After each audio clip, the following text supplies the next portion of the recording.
우리 사도신경으로 신앙 고백하심으로써 오늘 주일 예배 하나님께 드리겠습니다. 전능하사 천지를 만드시니 하나님 아버지를 내가 믿사오며 그의 외아들 우리 주 예수 그리스도를 믿사오니 이는 성령으로 잉태하사 동정녀 마다에게 나시고 본디오 빌라도에게 고난을 받으사 십자가에 못 박혀 죽으시고 장사한 지 사흘 만에 죽은 자 가운데서 다시 살아나시며 하늘에 오르사 전능하신 하나님 우편에 앉아 계시다가 저리로서 산자와 죽은 자를 심판하러 오시리라. 성령을 믿사오며 거룩한 공예와 성도가 서로 교통하는 것과 죄를 사해 주시는 것과 몸이 다시 사는 것과 영원히 사는 것을 믿사옵나이다. 아멘.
알고 있듯이 오늘 크리스마스인데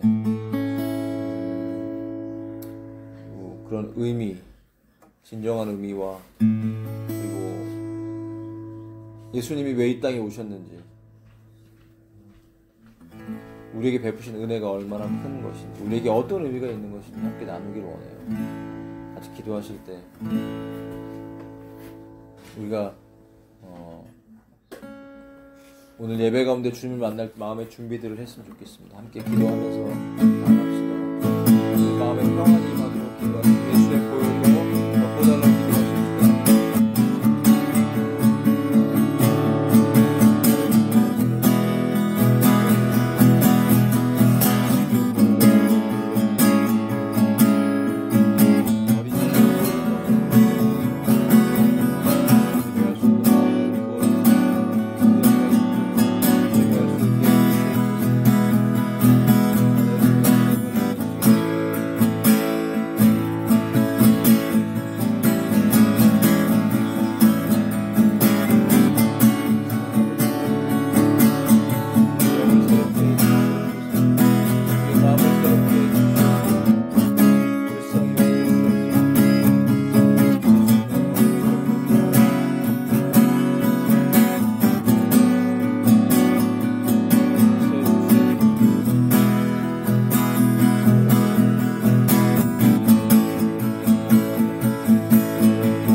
은혜가 많으신 너무나 좋으신 하나님 아버지,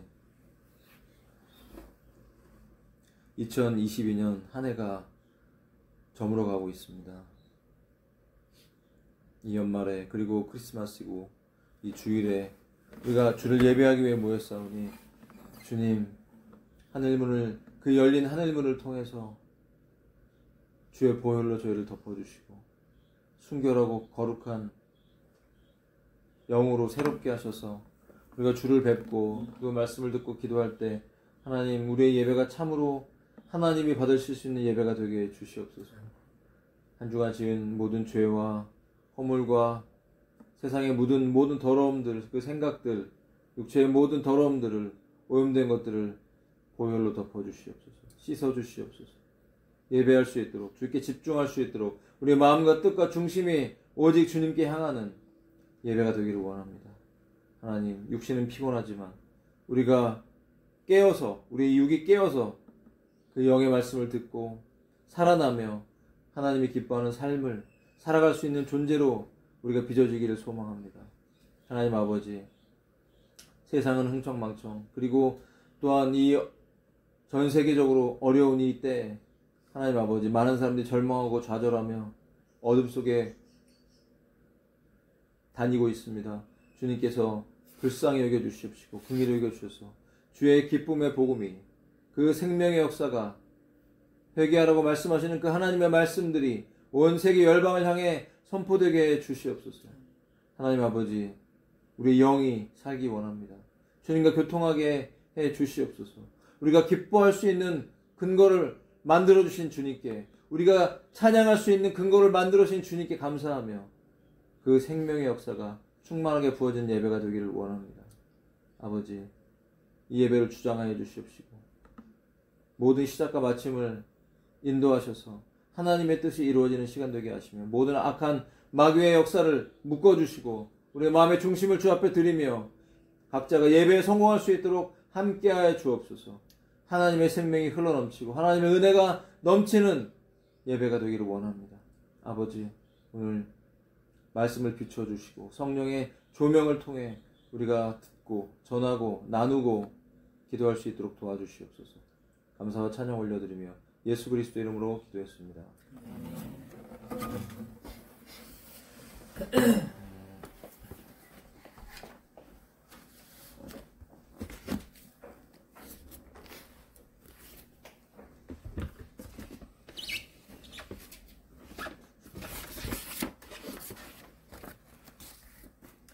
네, 오늘 하나님 말씀은 이사야서 53장입니다. 1절에서 12절까지 저랑 한 절씩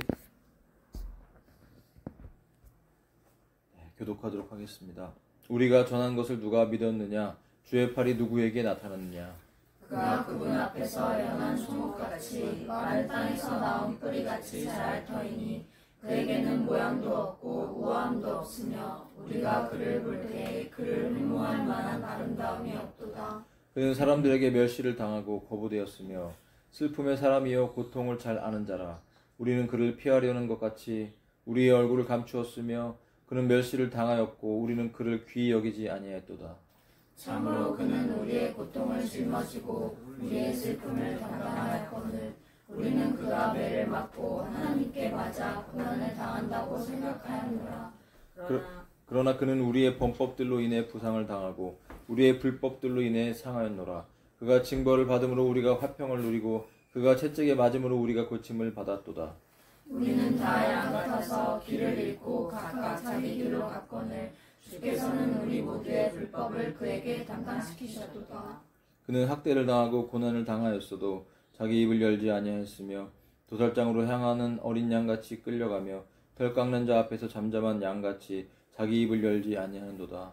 그는 감옥에도 가지 못하고 공정한 재판도 받지 못하였으니 누가 그의 세대를 밝히 드러내리요. 그는 산자들의 땅에서 끊어졌으며 내 백성의 범법으로 인하여 매를 맞았도다. 또 그는 사악한 자들과 더불어 자기 무덤을 만들었으며 죽어서는 부자와 함께 하였으니 이는 그가 폭력을 행사하지 아니하였고 그의 입에 속임수가 없었기 때문이라.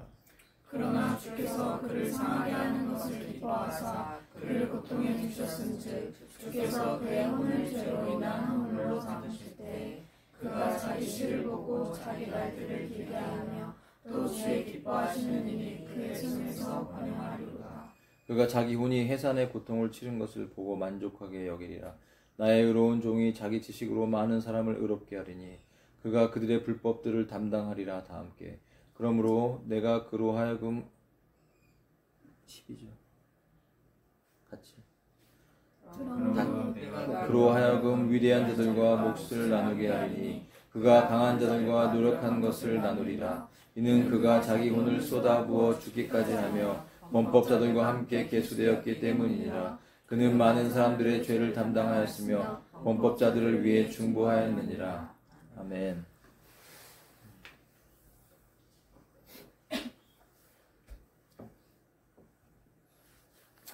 이 이사야서는 66장으로 구성이 되어 있죠. 39장과 27장 이렇게 앞에서부터 두 부분으로 나눌 수가 있어요. 39장까지 보면 참 신기하게도 구약이 39권이고 신약이 27권이잖아요. 그래서 그 두 파트가 나눠짐과 동시에 이 이사야서 전체는 성경 전체를 상징하는 것 같은 흐름으로 기록이 되어 있어요. 그래서 앞부터 39장까지는 약간 율법적인 그리고 이스라엘 백성들의 그 구약의 그런 심판과 어떤 죄에 대한 책망 이런 부분들을 다루고 있다면 나머지 27장 뒷부분까지는 하나님의 용서, 회복, 천년왕국 이런 것들을 다루고 있어요. 너무나 신기한 말씀이에요. 그런데 오늘 특별히 이사야서 53장은 유대인들이 잘 읽지 않고 인정하고 싶지 않은 그런 본문이에요. 그 오랜 세월 전에 여러분 이 말씀을 읽으면서 어떤 생각이 들어요? 예수님이다 이런 생각 안 들어요? 그래서 그 이사야서 53장만 해설해 놓은 다른 책이 있어요. 한 권의 책이 있는데 제가 어제 이제 한번 읽어보는 시간을 가졌는데 그분이 유대인 출신의 목사님인데 그분은 유대인들한테 전도를 열심히 하시죠. 그 책을 가지고 전도를 하세요. 그러면서 이 이사야서 53장을 읽어봤냐고 하면서 질문을 하면서 얘기를 하는데 이제 정말 곤란한 데까지 가죠. 이게 누구인 것 같습니까? 끝까지 막 물고 늘어져요. 근데 정통 유대인들도 막 고개를 돌리면서 대답을 안 해요. 인정하고 싶지 않은 거예요. 여러분 이 말씀은 정말 예수님에 대한 분명한 그분의 삶이 어땠는지 이분이 바로 메시아다라는 것을 분명히 보여줄 수 있는 확증적인 말씀인 것입니다. 자, 오늘 이 말씀을 왜 전하게 됐냐? 크리스마스인데 좀 예수님의 탄생과 뭐 이런 부분들 나눠야 되지 않습니까? 이렇게 생각할 수 있겠지만 이 말씀 안에서 엄청난 하나님의 은혜가 담겨 있고 이 땅을 살아가는 저는 요새 목회자이기 때문에 어떻게 하면 하나님의 말씀을 내가 더 깊이 알고 그 말씀대로 살고 그 다음에 그 말씀을 잘 전달할까를 참 고민하게 돼요.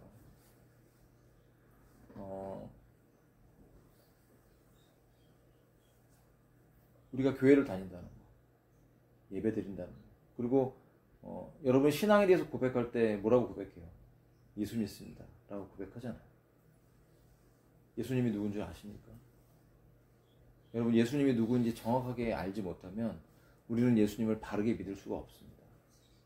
오늘 최소한 이 이사야서 53장에 있는 예수님이 탄생하셨고 우리에게 분명히 하나님의 큰 선물이 되시는데 그 의미가 무엇인지를 분명히 알고 우리의 삶에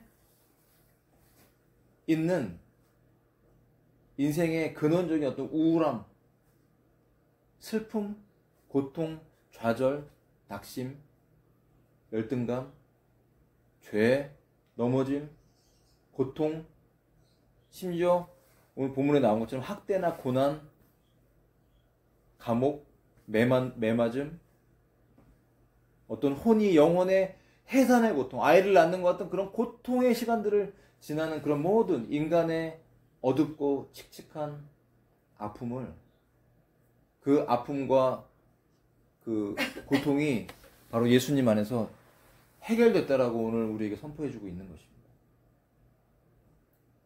그 말씀이 저와 여러분에게 실제가 되기를 바랍니다. 그래서 이런 인간의 연약함들이 다가올 때 이 말씀을 생각하면서 우리가 주 앞에 엎드린다면 주님께서 그 일생 동안에 저와 여러분을 위해서 이루신 모든 은혜가 그 기도 가운데 믿음 가운데 우리의 삶 속으로 스며들어올 것입니다. 아멘? 그렇다면 우리는 우울할 시간이 없겠죠. 좌절할 시간이 없겠죠. 낭망할 시간이 없겠죠. 자기 연민에 빠져서 내 연약함을 보면서 일평생을 보면서 그 마치 거울을 보면서 거울아 이 세상에서 누가 제일 이쁘니?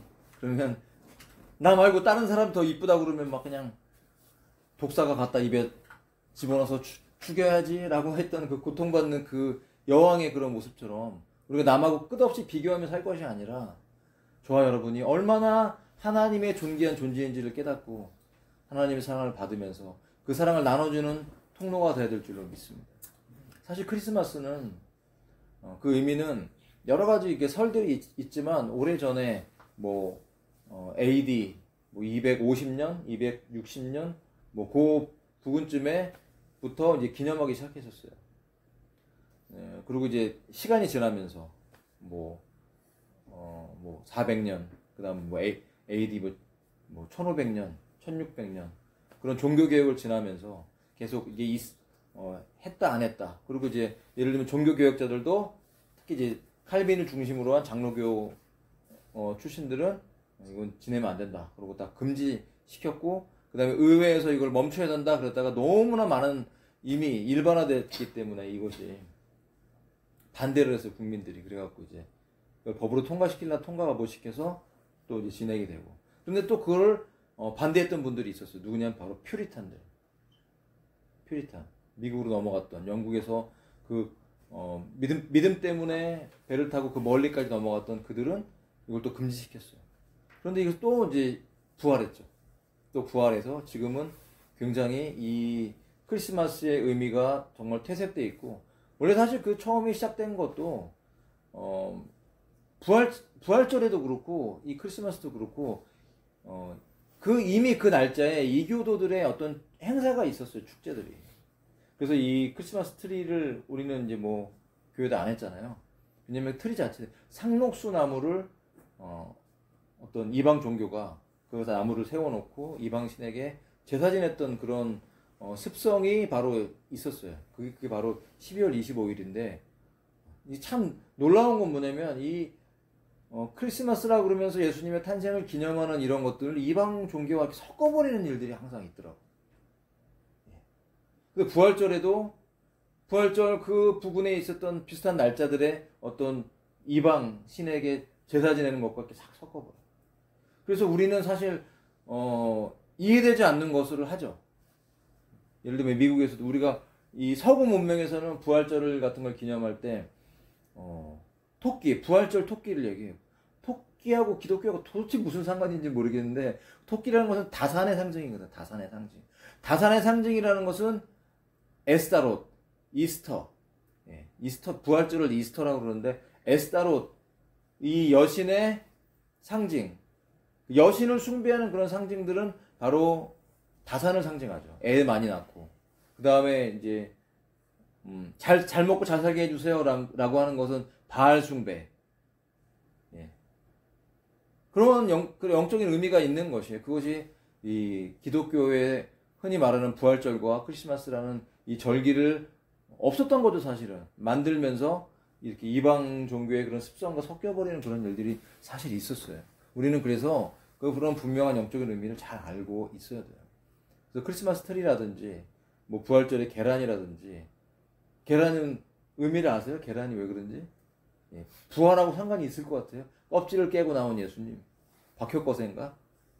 아니라는 거예요. 이방신을 숭배하던 그 습성, 여신을 숭배하던 그 습성, 그 방식 그냥 가지고 온 거예요. 그냥 계란 삶으니까 우리도 그러면 이 행사 하지 말고 이방신 섬기지 말고 계란 삶아 줄 테니까 이거 그냥 부활절로 하자. 대신에 이름은 이스터라고 해. 라고 하면서 짬뽕 시켜놓은 게 바로 부활절과 크리스마스예요. 사실 이런 것들이 저는 이런 의미를 잘 알아야 된다고 생각해요. 근데 이런 거 가지고 누가 이용해 먹냐면 요새 아주 유명한 한국에 하나님 어머니를 모시는 하나님의 교회라는 그런 이단이 이 부활절과 크리스마스를 지낸다고 해서 기독교가 이단이다 이렇게 얘기를 하면서 본인들의 정통성을 주장하면서 지금 나서고 있어요. 사실 어떤 면에서 일리가 있거든요. 근데 그걸 이용하죠. 그걸 이용하는 것 뿐이에요. 이용해서 그들은 성경에도 없는 하나님 어머니를 만들어 놓고 하나님 아버지 어머니 하면서 섬기고 있어요. 그들이 섬기는 하나님 어머니는 하늘에 있는 실제 하나님이 아니고 하나님의 이름을 도용한 여자 마귀라고 합니다. 여자 마귀. 죄송합니다. 여자분들 죄송한데 여자 마귀. 원래 남자 마귀는 유명하잖아요. 그죠? 여자 마귀. 마귀일 뿐입니다. 여러분 우리가 잘 이해해야 되겠습니다. 특별히 그렇지만 오늘 예수님의 탄생에 대한 거, 크리스마스이기 때문에 예수님의 탄생에 대한 걸 제가 나눈다기보다는 예수님의 일생이 우리에게 어떤 의미가 있는지를 나누기를 원했던 거예요. 그래서 사실 말씀 준비를 하면서 하나님께 계속 기도했을 때 이사야서 53장의 말씀이 떠올랐어요. 제가 어제 그 책을 읽고 또한 하루 종일 이 말씀을 묵상하고 듣고 오늘 아침도 계속 읽고 묵상하면서 사실 어제 이 말씀 묵상하는데 이미 읽을 때부터 하나님이 주시는 말씀이니까 달라요. 이때 네가 읽어라. 이때 네가 전하라고 주시는 말씀이 맞다고 생각이 드는 게 이 말씀을 읽으면서 눈물이 막 나는 거예요. 마음이 감동이 되고 들어가서 설교 준비하기 전에 들어가서 벌써 말씀을 펴놓고 한 번 읽고 울고 나와서 또 준비하고 그랬어요. 그렇게 마음에 감동이 되더라고요. 여러분 하나님을 얼마나 아십니까? 우리가 하나님 아버지를 안다는 것은 예수님을 안다는 거하고 똑같아요. 이제는 구약에는 예수님의 모습이 잘 등장하지 않았죠. 희미하게 사람의 아들처럼 희미하게 몇 부분에 등장을 했어요. 그런데 이제 인간의 몸에 성령으로 잉태하셔서 인간으로 태어나신 그 이후에는 그리고 죽으시고 부활하신 그 이후에는 예수님을 통하지 않으면 그 누구도 아버지, 창조주, 우리가 흔히 말하는 조물주, 사람들이 말하는 신, 대문자로 God이라고 말하는 그 영원전에 있었던 그 신, 전지전능하신 그 신을 만날 수 있는 길이 바로 예수님 외에는 없다라는 거예요. 그래서 내가 곧 길이요 진리요 생명이니 나로 말미암지 않고는 아버지 하나님께 갈 자가 없다라는 거예요. 왜 하나님이 아버지입니까? 우리를 창조하신 존재이기 때문에 성경은 하나님을 아버지라고 표현하고 있어요. 그것은 우리를 그냥 개돼지에게 하나님이 내가 너를 낳았다 이렇게 안 하시잖아요. 너무 이쁘긴 해, 개가. 앵무새가 너무 이쁘고 너무 아름답긴 한데 하나님의 그 앵무새를 보면서 나는 너의 아버지야 이렇게 안 하신다는 거예요. 그럼 왜 인간에게는 하나님의 아버지의 존재로 알려주십니까? 그것을 왜 계시하십니까? 아마 새들이 그들이 자기들도 모르게 하나님을 찬양한다면 창조주 하나님을 찬양하지 신을 찬양하지 하나님을 나나가 Father in heaven how we love 이렇게 부르지는 않을 거라는 거예요. 하늘에 계신 나의 아버지라고 부를 수가 없어요. 알지 못하니까. 그들은 하나님의 형상이 없기 때문에 하나님의 그들의 영혼 안에 그들의 혼은 있지만 영적인 존재가 아니기 때문에 그들 내면에 들어갈 수 없다라는 것입니다. 그렇지만 창세 때는 타락하기 전에는 그런 짐승들도 말을 했어요. 대화를 했다니까요. 그래서 영이 정말 맑은 분들은 간혹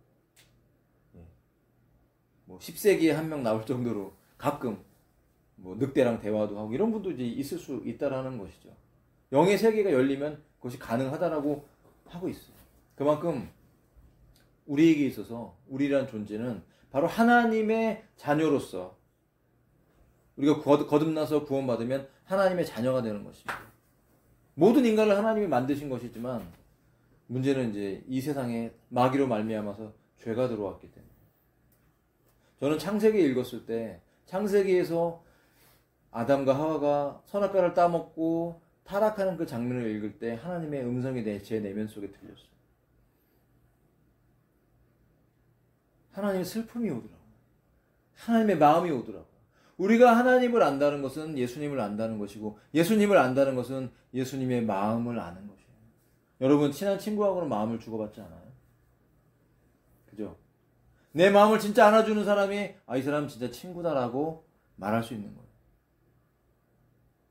오래된 친구. 어르신들은 오래된 정말 그 옛날부터 어려울 때부터 같이 동고동락하면서 옆집 살면서 부침개 나눠 먹던 그 이웃들하고는 지금도 그 오랜 시간이 지나도 그 마음이 통하잖아요. 한마디만 해도 이해해주고 그때 그 사건 우리 30년 전에 그때 그 사건 이런 거 딱 얘기하면서 흐뭇해하면서 그때 그 옛날의 그 감정이 솟아오르지 않습니까?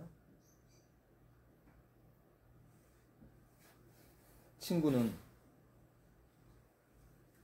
그 사람의 마음을 알아주는 게 진짜 친구죠. 예수님은 우리의 구세주일 뿐 아니라 우리의 친구이십니다.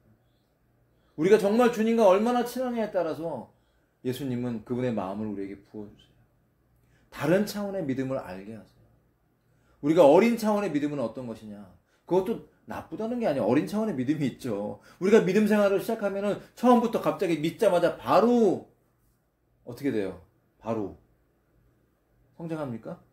아이가 태어나면 바로 자 혜인이가 태어날 때 그 동영상들이 많이 있는데 100일 됐을 때 깔깔대고 웃던 그 모습이 있는데 100일 됐을 때 바로 그냥 벌떡 일어나서 아빠 파스타 해드릴게요 하면서 불 떼고 뭐 요리할 때 뭐 요리 준비하고 한다면 이상하죠.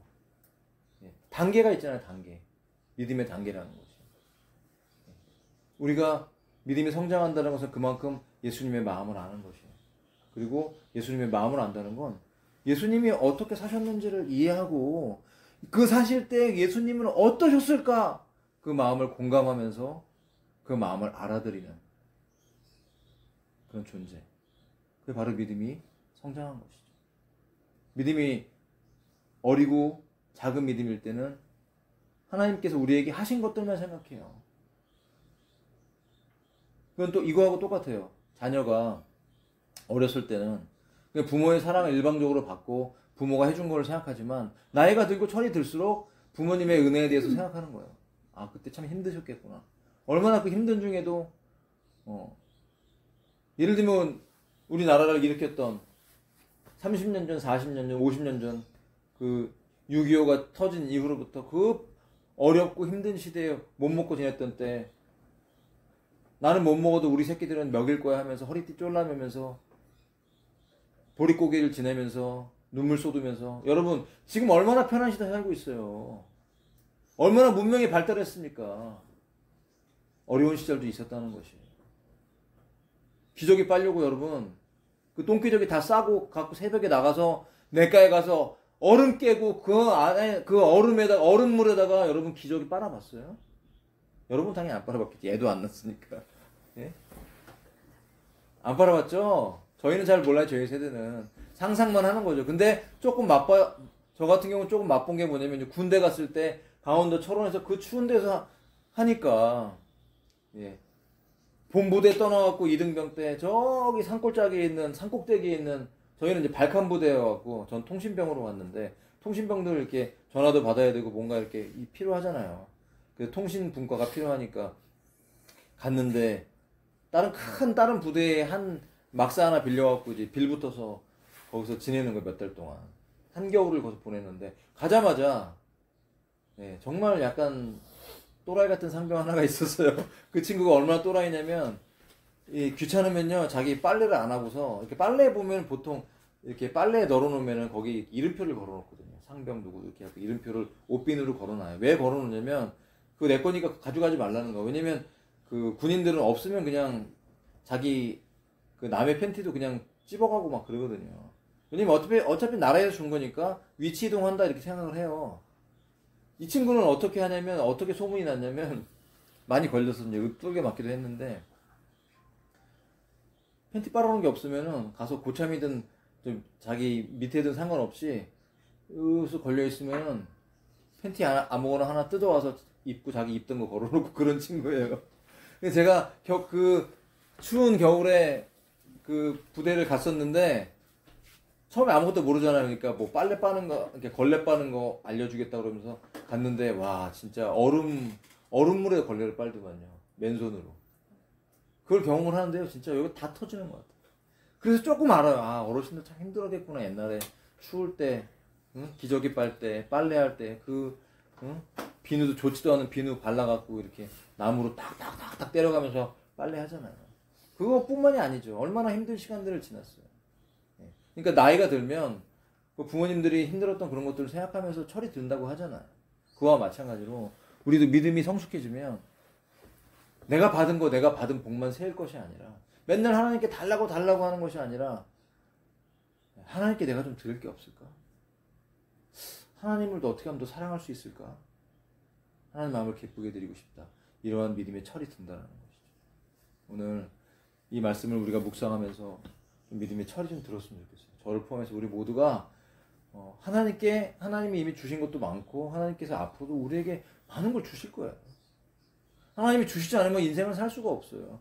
여러분 하나님의 은혜 안 주시면 살 수 있어요? 하나님의 은혜 감동 안 주시면 기도할 수 있어요? 기도 잘 안 되잖아요. 원래 인간은 기도할 수 없는 존재예요. 원래는 기도가 필요 없었어요. 그냥 대화하면 돼요. 하나님 그러면 왜? 이렇게 하나님의 음성이 바로 들렸어요. 아담과 하와는. 심지어 타락했는데도 불구하고 하나님께서 아담을 만나러 오셔서 창세기에 나오잖아요. 에덴 동산을 거닐면서 아담아 내가 어디 있느냐 물어보세요. 여러분 그 목소리가요. 저는 제가 그 성경을 읽을 때 하나님의 음성이 들리면서 제 마음에 슬픔이 오더라고요. 하나님의 목소리가 그냥 아담아 내가 어디 있느냐 이런 목소리가 아니었죠. 그 기록된 철자에는 그런 것이 나와 있지 않지만 읽을 때 저는 그 마음이 오니까 하나님의 음성이 들리더라고요.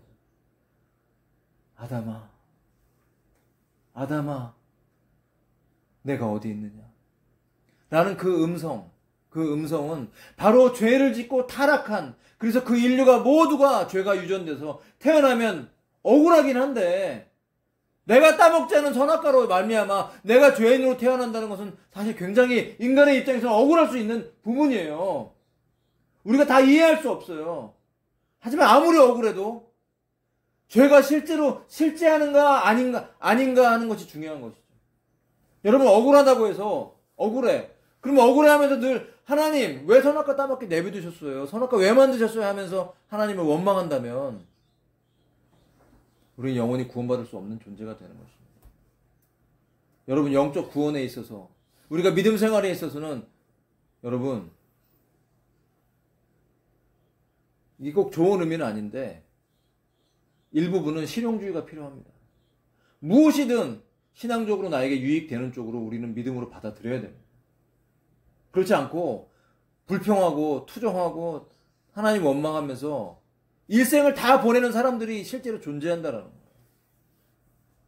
그런 존재가 돼서는 안 되겠습니다.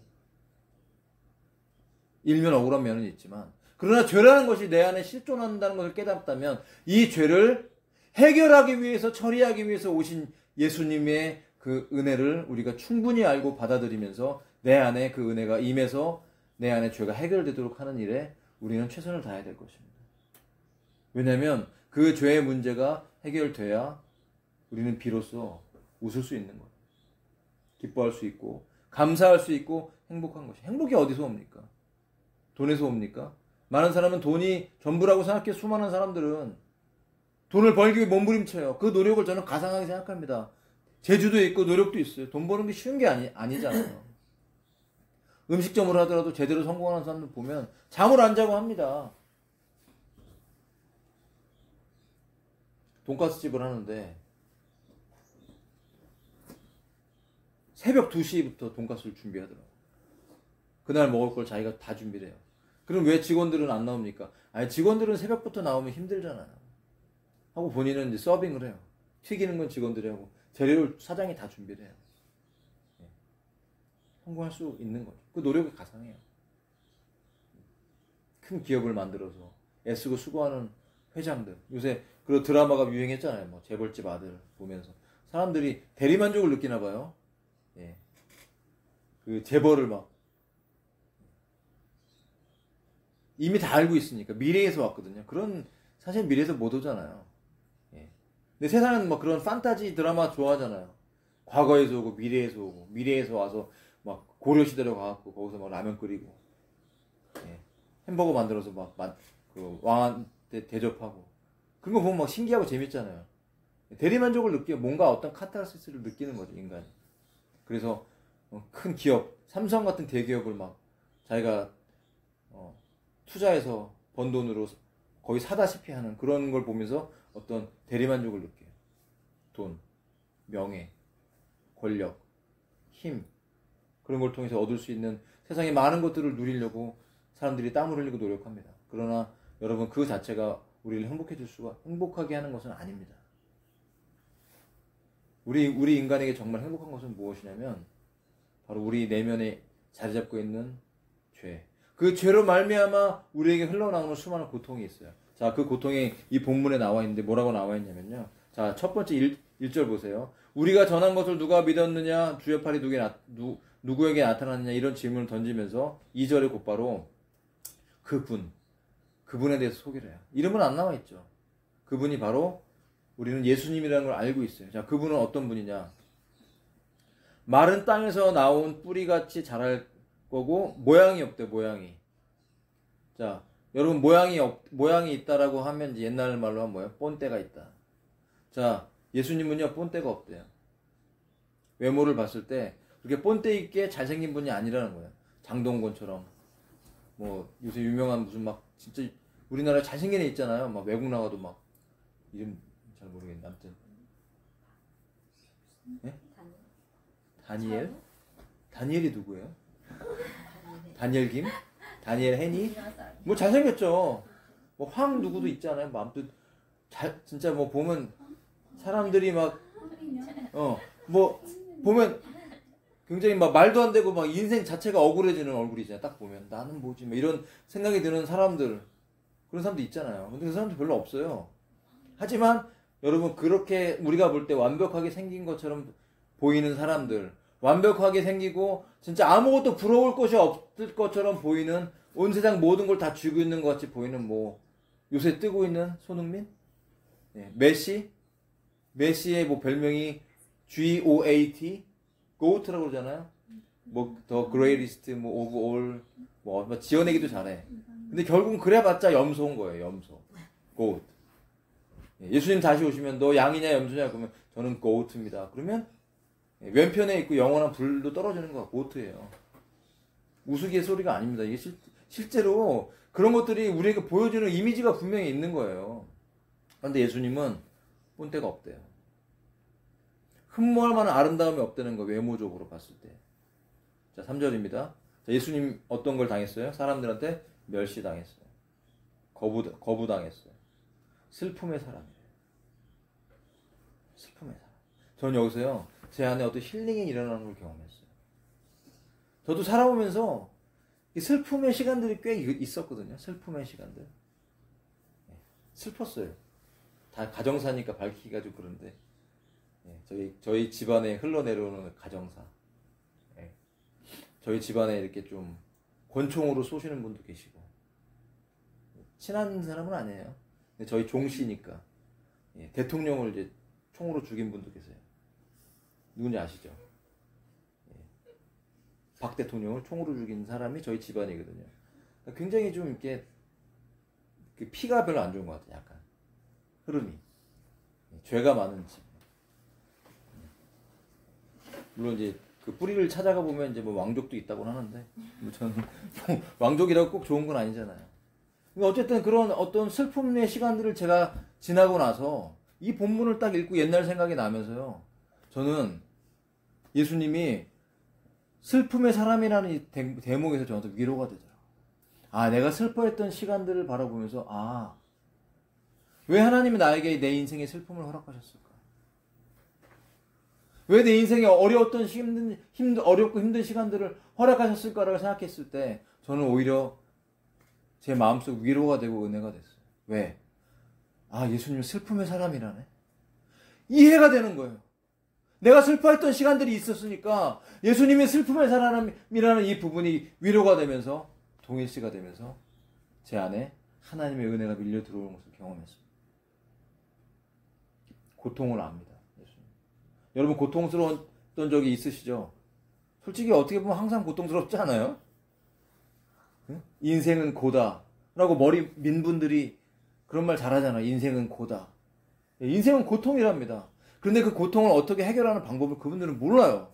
그러니까 방법이 뭐냐면 인생은 고통이긴 한데 고통이 없다. 이렇게 또 이상한 얘기를 합니다. 인간은 죄인이라는 건 다 인정해요. 근데 또 죄는 없다. 있죠. 고통이 있죠. 슬픔이 지금도 있죠. 우리는 그를 피하려는 것 같이 우리의 얼굴을 감추었대요. 멸시를 당했고 예수님을 귀히 여기지 않았고 멸시당했대요. 여러분 그런 경험이 있으세요? 있죠. 자존심 상할 때. 와, 나 진짜 완전 멸시당한 것 같아. 와, 진짜. 근데 우리가 생각하는 멸시는 별거 아니잖아요. 뭐 맛있는 거 먹을 때 뭐 한쪽 안 준 거, 뭐 이런 거. 사실 보면 별거 아니에요. 말 한마디 잘못한 거. 크게 그런 거 아니에요. 우리를 막 멸시한다고 누가 막 우리한테 막 똥바가지 퍼부어갖고 막, 예? 다 찢어지는 옷 입고 막 길거리에 끌고 다니면서 멸시 주고 이 죽을 죄인이다 채찍 때리면서 그 정도 멸시는 아니잖아요. 우리가 겪는 멸시는. 우리는 작은 그 어떤 멸시함을 받고 직장에서 일할 때도 막 나 무시하는 것 같지 막 이럴 때 물론 은근슬쩍 막 그런 거 보면 그런 거 있잖아요. 예. 사람들이 한 사람 누구 왕따 시킬 때 진짜 당하는 사람은 얼마나 기분 나빠요. 막 멸시받는 느낌 들고. 아니 내가 좀 몸이 좀 부해서 일하다가 좀 손이 느리게 쏘느니 응? 그거 가지고서 막 사람들한테 은근슬쩍 따시키고 따라고 그러네. 왕따 시키고 하는 그런 거 멸시받는 거죠. 정도 차이는 있겠지만 우리는 이런 경험을 다 합니다. 근데 예수님이 이런 경험을 하셨답니다.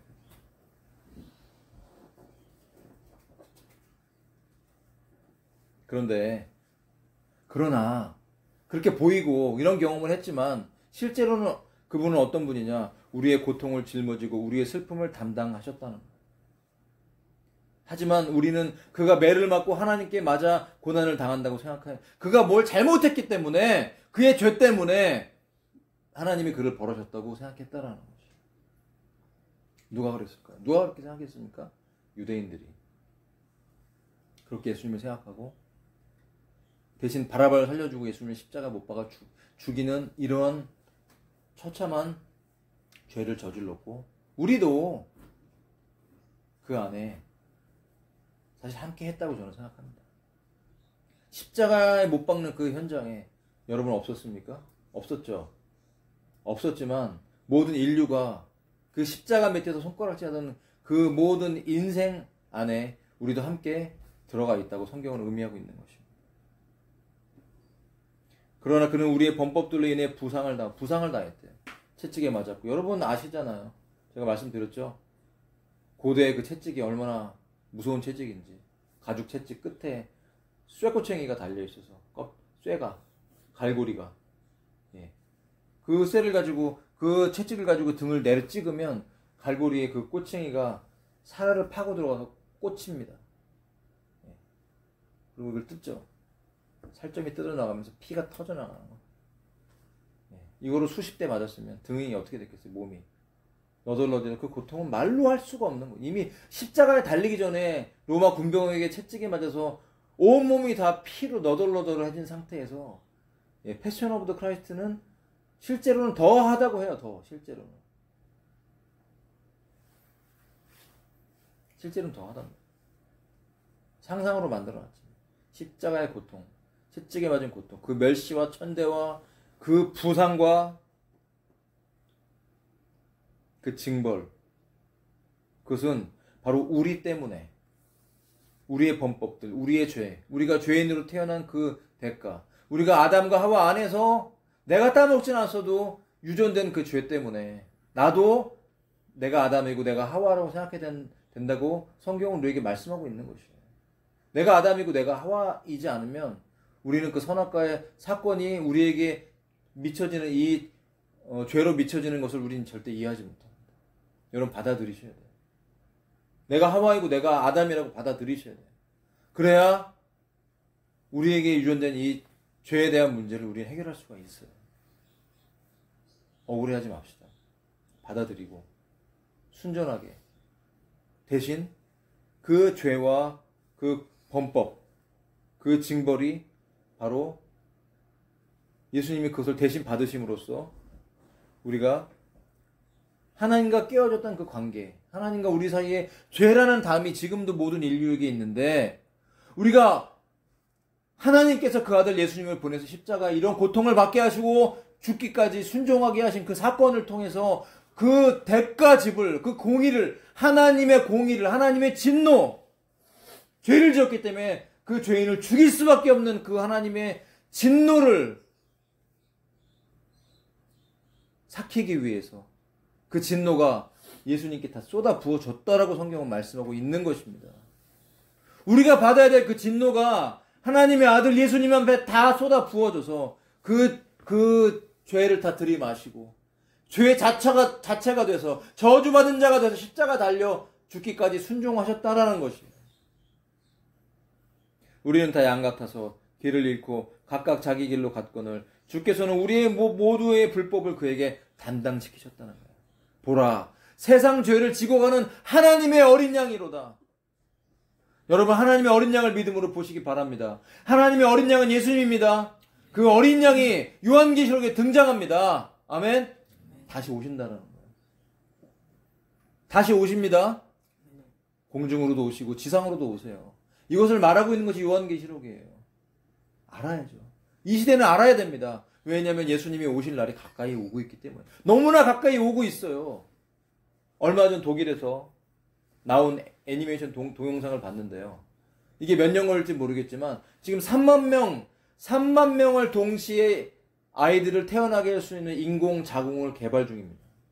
상당히 많은 그 발전이 있었어요. 예, 염소 같은 건 이미 만들어 봤죠. 이런 어떤 인공 폐계, 그 엄마의 모태에 그 자궁에 들어있는 그 양수라고 그러죠. 그 양수와 같은 비슷한 그 안에서 그 잉태를 시켜갖고 실제로 정말 태어나게 하는 일들이 지금 있어요. 많이 개발이 됐어요. 3만 명. 아이를 낳을 필요가 없답니다. 그런데 하나님께서는 인류가 천년왕국에도 들어가고 애를 낳겠지만 새하늘과 새 땅 영원한 하나님이 건설한 유토피아가 완전히 오기 전까지는 인생들이 죄를 졌기 때문에 이 해산의 고통을 통해서 우리가 하나님 앞에 배우는 것들이 있다라는 것이.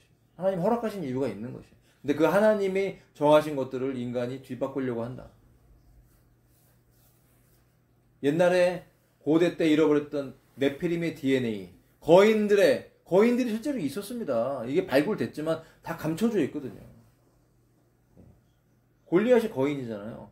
키가 거의 3m가 되잖아요. 어떤 거인들은 발가락이 6개, 손가락이 6개. 이게 왜냐면 이 DNA가 섞였기 때문에 그런 건데, 과학이라는 미명하에 진화론이라는 것 때문에 그런 걸 다 감춰두지만 성경은 그런 것에 힌트를 주고 있어요. 완벽하게 모든 걸 다 밝혀놓지는 않지만 힌트가 있고 고대 역사를 파다 보면 나와요. 엄청난 그 거인들. 심지어 그 고대 기록에 보면 제일 큰 거인은 30m도 있었다고 하더라고요. 그냥 상상해서 만든 것이 아닌 진격의 거인이 그냥 나온 게 아닙니다. 있었어요. 그런 거인들을 통해서 피라미드가 만들어졌고 인신 제사도 있었다는 거예요. 그 고대에 드렸던, 사탄에게 드려졌던 그 인신 제사가 지금까지도 흘러서 내려오고 있는 것들을 보면 우리가 알지 못하는 세계가 분명히 있는 것이 맞습니다. 그럼 어쨌든 중요한 것은 예수님이 우리의 모든 죄의 짐을 지고 십자가에 달려 죽으시고 부활하셨다는 것이에요. 그분은 학대를 당하셨대요. 고난을 받으셨대요. 여러분 중에 혹시 학대받은 분 계세요? 학대받은 분. 위로받으시기 바랍니다. 주님께서 학대를 받으셨습니다. 주님께서 여러분을 아신다는 거예요. 내가 고난받고 병이 걸려서 병의 고통 속에, 질병의 고통 속에 있었으면 주님도 채찍에 맞아서 우리가 병 고침을 받았기 때문에 오늘도 주님의 그 대가지불로 인하여서 우리가 기도하면 하나님의 치유가 있습니다. 물론 100%는 아니에요. 어떤 사람은 낫고 어떤 사람은 안 나요. 무조건 다 낫지는 않아요. 그 의미가 뭔지는 잘 자세히 모르겠어요.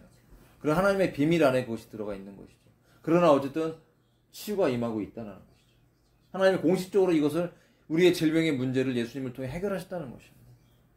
학대를 당하고 고난을 당하고 이런 모든 상황에서 억울하고 멸시 천대를 받고 몸이 찢기고 피 흘린 고통 속에 있었던 예수님. 심지어 벌거벗고 하나님의 아들이 하나님의 하나님. 본체라는 것이에요. 신성이 있어요. 인성이 있지만 100% 신이라는 거예요. 그 신성을 사용하시지 않으셨죠. 인간으로서 그 모든 고난을 다 겪으셨죠. 최후에는요. 아무것도 입지 않고 십자가에 달려서 왼편과 오른편의 두 강도 죄인과 함께 무덤을 만들었다고 구절에 나와 있어요. 죄인과 함께 달려서 그 십자가가 바로 무덤이었던 거예요. 십자가에 죽었으니까. 그러나 그 시체를 장사 지내기 위해서 실제 무덤 그 돌 속에 넣었을 때는 부자와 함께 하였다는 그 요셉 나오죠. 그가 그 가난한 사람들은 길거리에다 그냥 묻어요. 이렇게 묻어놓고 길에다 보면은 묻어놓고 움푹하게 만들어놔요. 깊이 파지도 않고. 그리고 이게 무덤이라는 걸 알려주기 위해서 이제 회를 칠한다는 거, 회를 이렇게. 회반죽 한다고 그러죠. 회반죽 해놓은 게 바로 회칠한 무덤이라는 거예요. 근데 부자들은 그런 바위를 파가서 그 안에 이렇게 굴을 만들어 놓고 거기다가 장사 지냈죠. 자기가 장사 지낸 그곳에 예수님을 장사 지낸 거예요. 그래서 부자와 함께 하였다고 나와 있잖아요. 기록되어 있잖아요. 사악한 자들과 더불어 자기 무덤을 만들었다. 사악한 자들 누굽니까? 두 명의 왼편과 오른편의 강도인 거죠. 그런데도 아무 말도 하지 않았죠. 빌라도에 신문을 받을 때도 입을 열지 않았고. 여러분 솔직히 얼마나 억울합니까? 여러분 안 억울해요? 그 억울하고 멸시받고 고통받고 그 모든 하나님인데도 불구하고 인간으로 태어나서 인간이 죽어야 될 그 모든 죄와 짐을 지고 그 모든 질병과 고난과 멸시와 천대와 학대와 고통과 인간의 열등감, 외모적인 열등감 이런 모든 것까지도 다 토탈해서 다 이해하고 다 경험하신 그분이 바로 위대하고도 위대한 우리의 구주이신 바로 예수님인 것입니다. 우리가 그분 믿는 거예요. 예수님이 어떻게 사셨는지도 모르고 그 능력이 그분이 경험하신 것들도 모르고 그걸 경험하셨을 때 예수님 마음이 뭔지를 모른다면 우리가 어떻게 영적으로 성숙한 성도가 될 수 있습니까?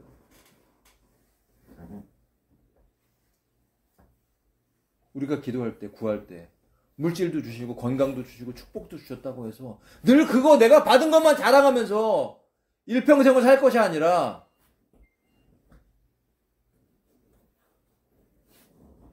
그 고통과 그 고난을 겪으셨던 예수님의 마음이 어떤 마음이었는지를 알고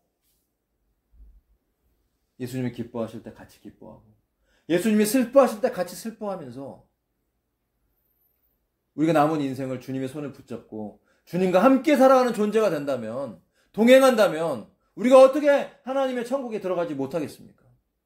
우리가 어떻게 예수님의 신부로 그 보좌 앞에서 주님을 경배하면서 면류관을 받고 주님께 영광 돌리지 못하겠습니까? 하나님을 안다는 것. 그것은 예수님을 아는 것이고 예수님을 안다는 것은 바로 우리의 믿음이 성장하는 것인데 예수님이 당하셨던 고통과 삶과 그분의 마음을 받는 것이에요. 받는 것. 관심을 좀 가져야 주시죠. 우리가 하나님의 마음에 관심이 없는데 하나님이 우리에게 하나님의 마음 주실 것 같아요? 기도는 응답해 주세요. 구하기만 하면 하나님이 떼쓰고 떼쓰면 주세요. 건강도 주시고 막 자녀 축복도 주고 다 줘요. 주는데 하나님 마음은 안 줍니다.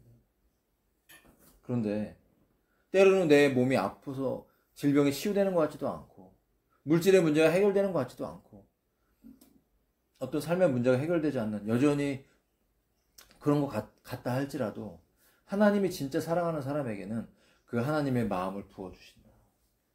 하나님의 마음을 알게 하십니다.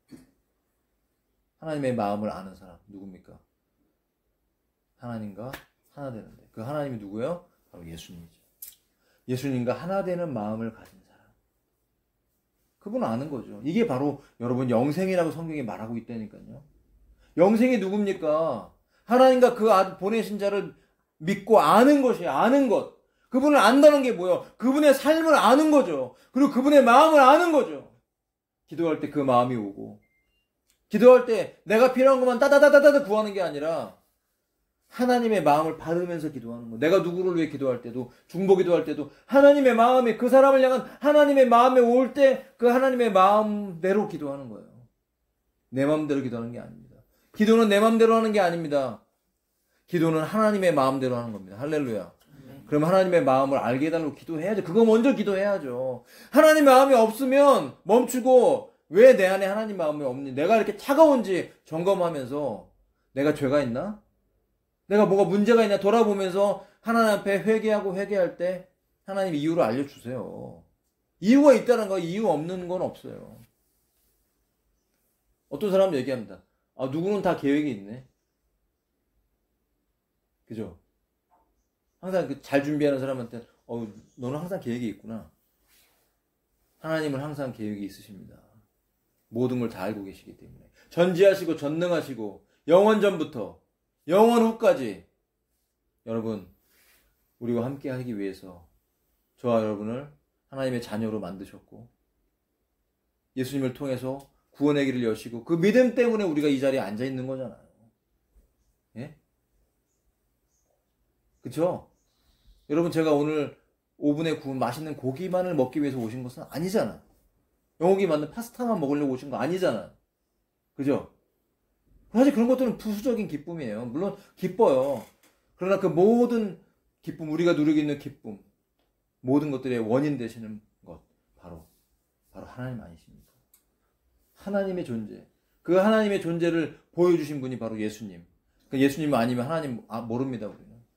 그러니까 예수님 안 믿는 사람은 하나님 보좌 앞에 갔을 때 하나님 제가 왔습니다. 저 하나님 믿었어요. 라면서 무슬림이 오고 하나님 믿었어요. 그래서 뭐 교황이 오고 하나님 믿었어요. 그래서 누가 오고 다 와서 아이고 우린 다 종교 통합해갖고 이제 하나님 섬기다 왔는데요. 근데 하나님께서 뭐라고 그러실까요?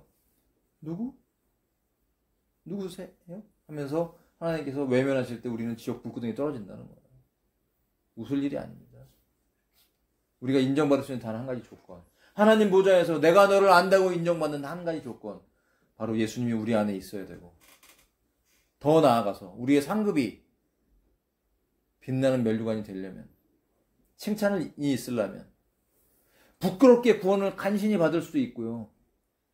만약 우리가 우리의 인생을 낭비하고 믿긴 믿었지만 낭비하고 하나님을 위해 제대로 살지 않고 그랬다면 주님이 보좌 앞에 섰을 때 구원은 받을 수 있어요. 믿었으니까. 그런 성경은 약속하고 있어요.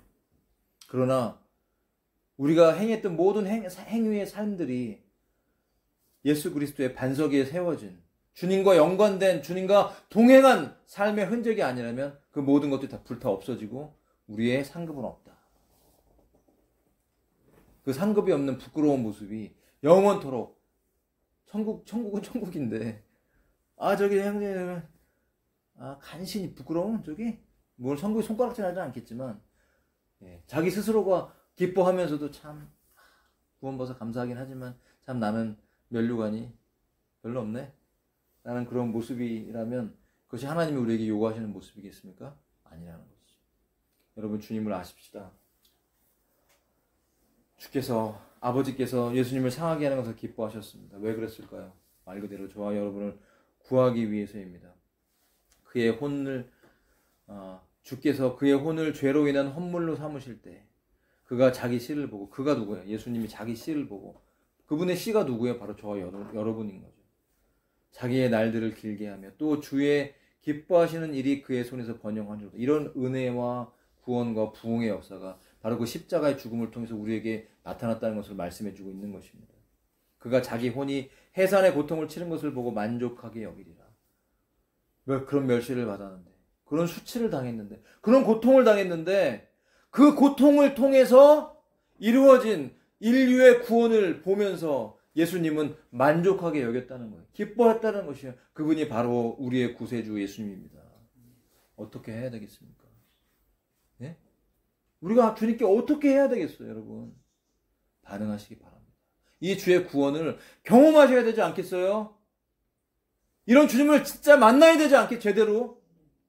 그래서 기도하고 예배하고 성경을 읽는 거예요. 아무것도 안 하면서 어떻게 우리가 주님 만납니까?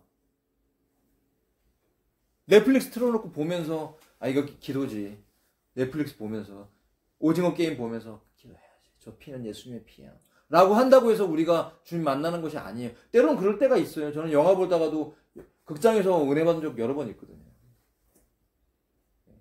내 삶이 주님과 동행하고 평상시에 말씀과 기도로 주 앞에 나아가면서 일상의 친구를 만나도 사업을 파트너를 만나도 그 현장에서 주님 만나 주실 때가 있다니까요. 그런데 기본적으로 내가 주 앞에 나가려는 의지도 없고 은혜 받으려고 하는 것도 없으면서 난 아무것도 안 하면서 하나님 나에게 아무것도 안 해주신다고 말하는 건 잘못된 거라는 거죠. 심는 대로 거둡니다. 다시 여러분 말씀으로 들어가세요. 다시 기도의 현장으로 들어가십시오. 내 분량껏 복음을 증거하시고 가난한 자를 돕고 우리의 삶을 믿음 안에서 주님 만나기 위해서 준비하시고 쌓아놓으라는 것입니다. 아멘? 헛되지 않습니다. 헛되지 않다라는 거예요. 허무주의 빠지지 마세요. 아, 주님 오시는 날이 가까웠는데 대충 살자. 노세 젊어서 노세요. 열심히 놀다 보면 우리는 천국의 노세가 돼 있을 것입니다. 예? 성도를 타고 다니는 노세 될 거야? 준비하십시오. 세월을 아끼세요. 시간이 살과 같이 화살처럼 지나갑니다. 허무주의 빠지지 마세요. 심은 대로 거두는 거예요. 누구보다 열심히 기도하고 누구보다 열심히 성경 보고 누구보다 열심히 중보기도 하고 누구보다 열심히 예배하고 누구보다 열심히 사랑하면서 사랑하기 위해서 돈도 벌고 사랑하기 위해서 시간을 사용하면서 아껴서 하나님 보실 때 하늘나라의 상급으로 쌓는 이 인생의 남은 기간들이 되시기를 축복합니다. 그렇다면 여러분이 겪고 있는 모든 이 고난과 고통과 아픔이 저주가 아니라 축복이 될 것입니다. 왜? 주님이 이미 다 아시니까. 우리를 아신다. 그 아시는 주님 앞에, 그 보좌 앞에 우리가 나아가야 되지 않겠습니까? 오늘도 나아가십시오. 그리고 결단하시고 이제 연말이 되고 새해가 되면 세상 사람들처럼 흥청망청이 아니라 우리는 기도하면서 새로운 해에 내가 더 어떻게 주님을 기쁘게 해드릴 것인가, 이것을 우리가 생각하면서 우리가 살아가도록 예배 가운데 오늘 결단하고, 그것이 바로 오늘 이 크리스마스에 우리가 되새겨야 될 주의 마음이라고 생각이 듭니다. 기도하고 통성으로 기도하면서 이렇게 기도하며 나아가십시다. 주님을 생각하시고 주의 마음을 부어달라고 기도하겠습니다.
믿음의 성적 성장이 이루어지게 도와주시옵소서.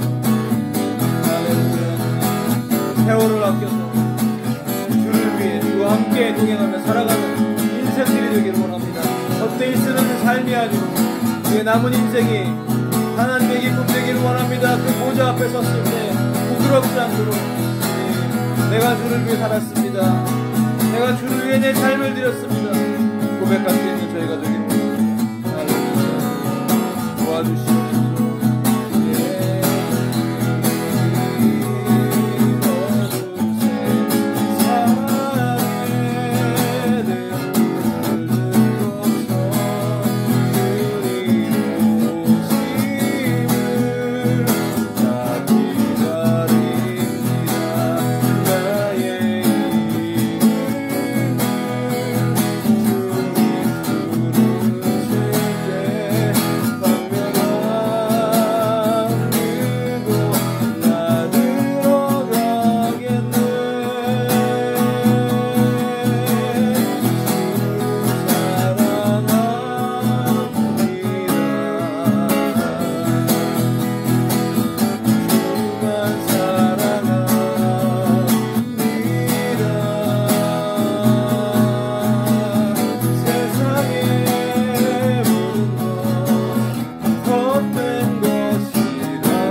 우리 감사로 주 앞에 나아갑니다. 믿음으로 주 앞에 나아갑니다. 오늘 예배 가운데 주신 은혜를 생각하며 우리가 이번 한 주간을 살